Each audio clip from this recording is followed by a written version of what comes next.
cette série intitulée Le meilleur chemin. Le titre de notre message, c'est « Un amour extraordinaire ».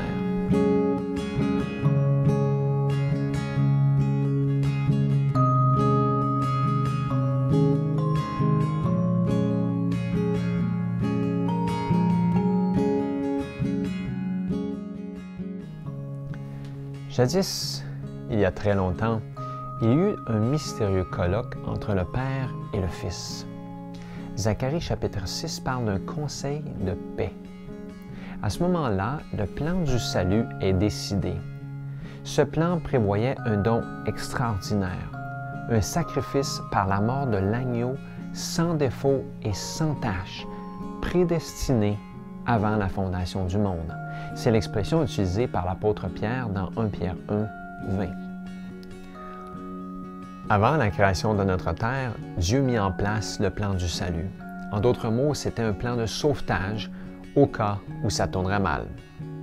Mais une question s'impose.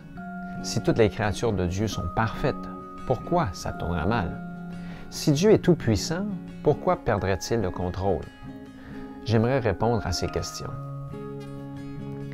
Dans le message précédent, nous avions appris que l'homme a été créé à l'image de Dieu, avec la capacité de former son individualité ou son caractère par sa spiritualité, par ses choix et ses actions.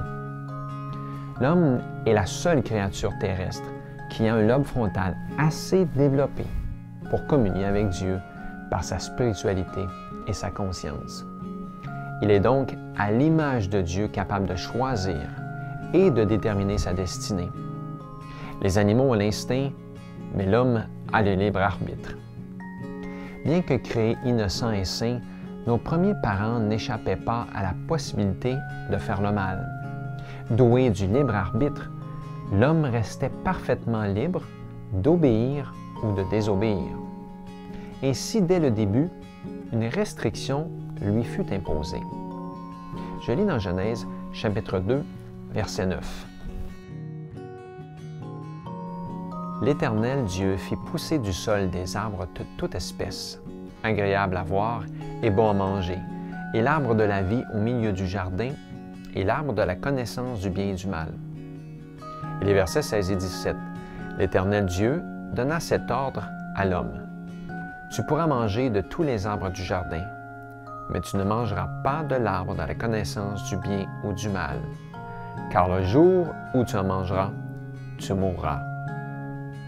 D'après la Bible, l'arbre de la connaissance du bien et du mal, placé au milieu du jardin, près de l'arbre de vie, devait servir à éprouver ou à tester nos premiers parents. Ils étaient libres de manger les fruits de tous les autres arbres, excepté un.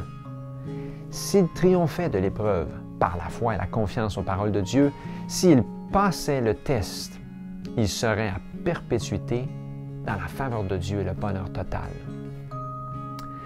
Par contre, s'ils étaient irrespectueux de sa volonté, celui qui n'avait pas épargné les anges désobéissants ne les épargnerait pas non plus. Quiconque pêche transgresse la loi et le péché est la transgression de la loi. 1 Jean 3, verset 4. Toute transgression attire le malheur, la ruine et la mort. Car le salaire du péché, c'est la mort. Romains 6, 23. Je me suis souvent demandé pourquoi Dieu avait pris un tel risque. Si Dieu sait tout et voit tout, pourquoi?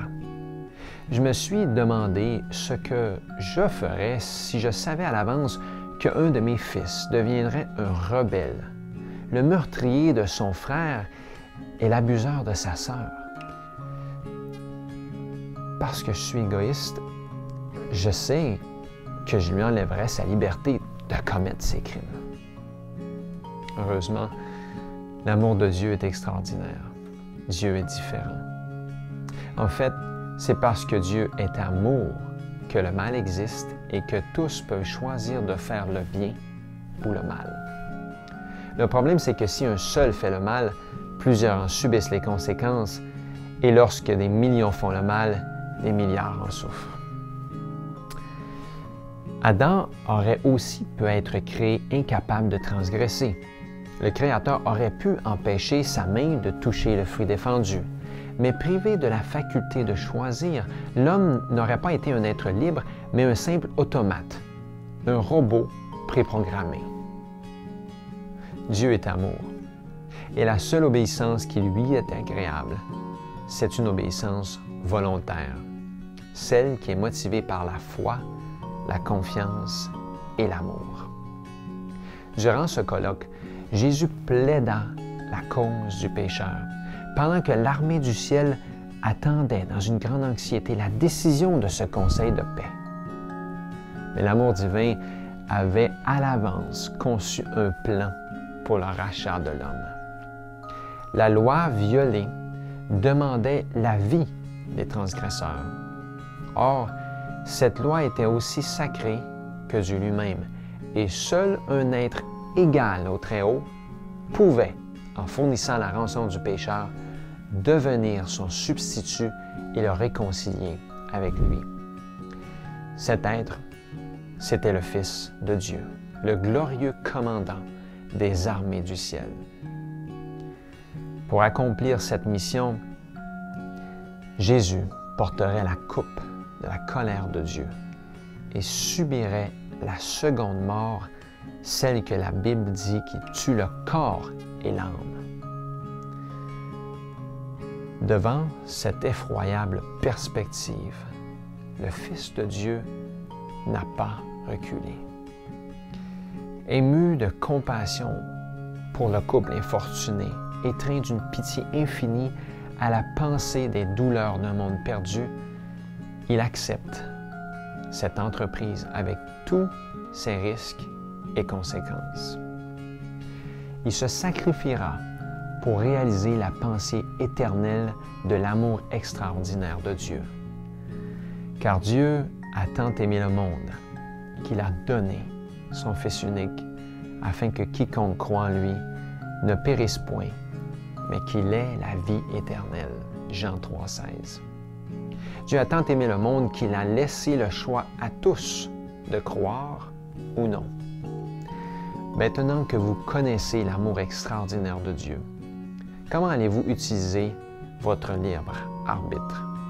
Pour mieux vivre, je vous invite à lui faire confiance et à choisir le meilleur chemin, celui de l'obéissance et de la vie.